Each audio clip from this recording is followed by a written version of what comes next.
What's up, XRP family? Thank you guys for joining the video for today. We have some interesting stuff going on. Let's dig in. We have the Fat team teamed up with NSA to create Bitcoin and worked for the NSA. David Schwartz worked for the NSA and now he's behind XRP, the only digital asset that's being attacked by the government. When you connect all the dots, it all makes sense. The script has been planned for decades. This is exactly what I've been talking about for a long time, guys. You think that all of these things that are happening with Bitcoin and crypto is by any chance? This is all designed. That's what these people do. They create things, they destroy things to eventually meet their plan. And this was all from the beginning, the plan, right? Make Bitcoin, make it slow, make XRP a better version, lawsuit, and when it wins the lawsuit, it will be a regulated digital asset. Bitcoin is like the failed version of XRP. And it's very, very likely, guys, that David Schwartz is actually behind Bitcoin as well. Now, let's take a look at this video and then I'll show you another one.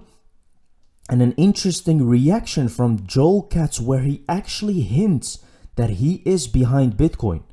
He is hinting towards that he is behind Bitcoin if you can connect the dots. Let's take a look. The Federal Reserve, in my opinion, found a new tool. They found a new way to store inflation. It was called Bitcoin.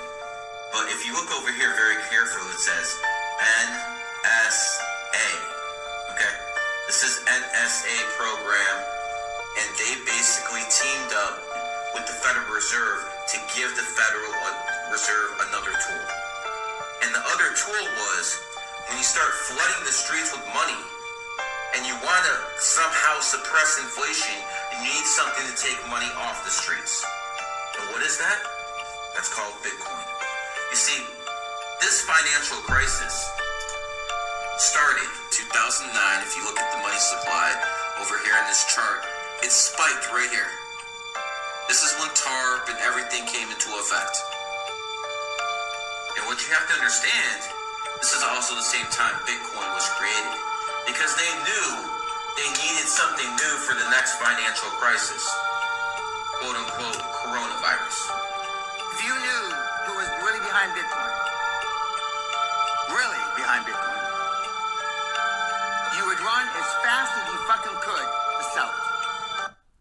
That's very interesting. Dan Pena has been telling people that it will eventually go to zero, and I absolutely agree. There is no use case for Bitcoin. I am not hating on Bitcoin. I really like the decentralized idea, but unfortunately, something needs to have value. Where is that value coming from? It's coming from utility, guys. There is no utility in Bitcoin. You would just have the decentralized aspect, which is not enough to use something. It cannot be integrated in Web3 environments. We cannot use it. It's slow. So eventually it's going to die out, guys, and that is why they created XRP. It's a better version. This is a video, a must-see, talking about some kind of Infinite Acquisition Corporation, Securities and Exchange Commission. Let's take a look. This is a very interesting video, guys. Page 188, it says that using ODL and leveraging the digital asset XRP is one of the standout competitive factors for Tranglo. The ODL mechanism that Tranglo offers relies on XRP, and it generates lower transaction fees and Forex gains, which will help Tranglo capture more market share. Tranglo also passes a portion of those lower costs to its customers using ODL. Now, RippleNet has given Tranglo a way to build out across these core markets in Southeast Asia. And the integration with ODL is pivotal, it says, to its future development. Ending in June of this year, Tranglo had 5 companies that were relying on the digital asset XRP. They were GEA, Centbee, Eastern and Allied, People, and Kabayan Capital. At the beginning of the year, they had 91 customers, and then as of September 22nd, Tranglo onboarded an additional 59 new partners. They're up to 8 of these using XRP in the ODL funding process.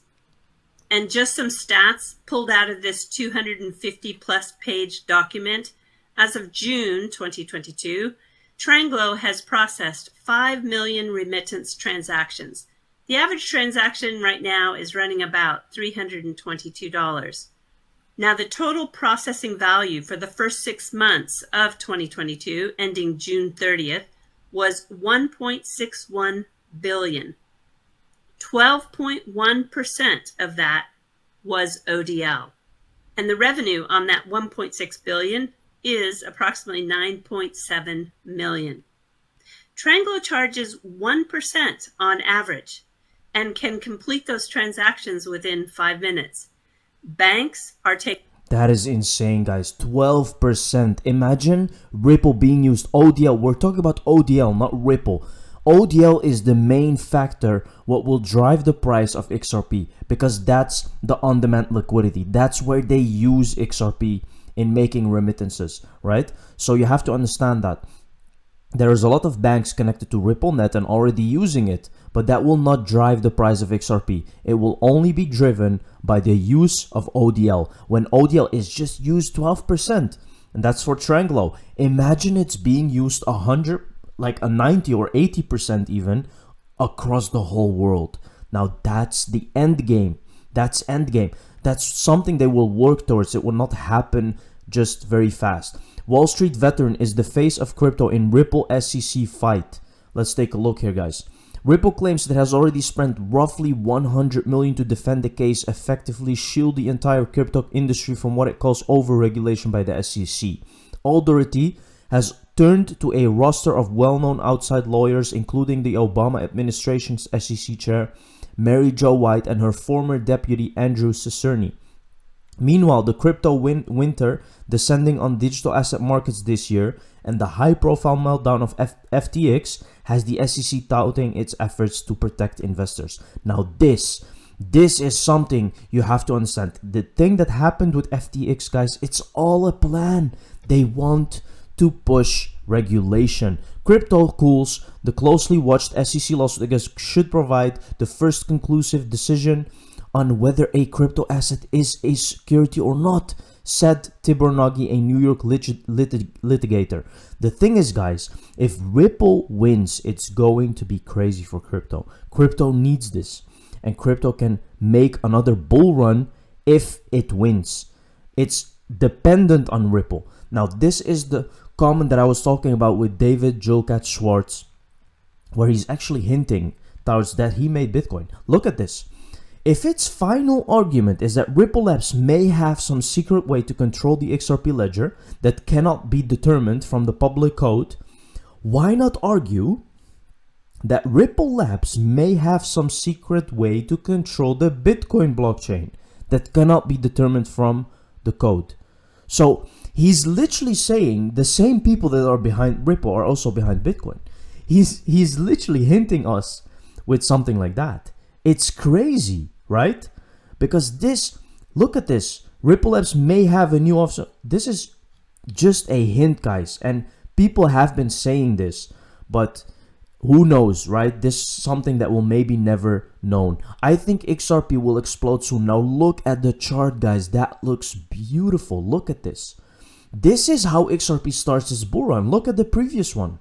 And look at how it looks now. Isn't that very similar? The answers are always on the charts, okay? Always on the charts. Like, news creates direction, creates volatility. But the charts have their own direction. It's ready. You can see that there is a bull flag, continuation, and now another bull scenario. And when did it happen in 2017? It happened in December, guys. End of 2017, it started. And we are at the same place now. Look at this. Look at this. Look at this bull candle. We can easily get that bull candle, and this is a monthly candle, right? This can happen quickly, guys. When it starts, it's not gonna stop. Golden metal for XRP. Look at that. XRP faster than Usain Bolt. You don't make marketing like this when you're not sure of your company. It's just another thing, guys. This thing is going to change the whole world. Nexo leaving the United States is exactly what we mean by Gary Gensler stifling innovation. Gary works on behalf of the banks and his own self-interest. He doesn't work for the people. Time to put pressure on him. And this is the problem. Gary is controlled by the banks. The banks don't want to be disrupted because they make money in their own way. And if Ripple is going to take over all the remittances, they're going to make less money. They're going to disrupt what they are doing, the corruption that is going on. And that's the problem. But there are some good people, fortunately, so this will change. Thank you very much for watching the video, guys. See you in the next one. Cheers.